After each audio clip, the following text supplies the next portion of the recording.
So ఒక అమ్మాయితో ఒక వ్యక్తి అక్రమ సంబంధం పెట్టుకున్నాడు, భార్య ఉండగానే ఆమెకు ఒక 20 లక్షలు 30 లక్షలు డబ్బులు ఇచ్చేశాడు.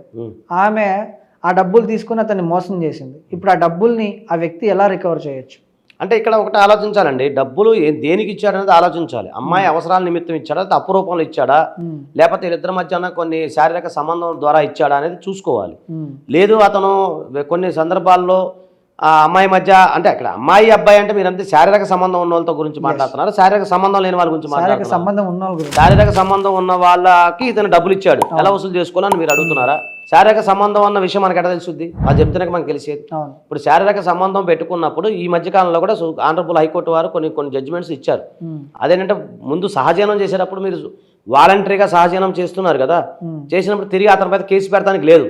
ఈ మధ్య రేప్ కేసులు ఎక్కువైపోయినాయి. ఇద్దరు సహజీవనం చేస్తున్నారు, కలిసి ఉంటున్నారు, తర్వాత అతని మీద రేప్ కేసు పెడతా ఉన్నారు. అలాంటిది కూడా చల్లదు ఇప్పుడున్న పరిస్థితుల్లో. అలాంటి సందర్భాల్లో కనుక మీరు కనుక డబ్బులు ఇచ్చి మోసపోతే రికవరీ సూట్ ఫైల్ చేసుకుంటాం, పైన ఫైల్ చేసి తీసుకోవచ్చు, వసూలు చేసుకోవచ్చు డబ్బులు. ఓకే, అది.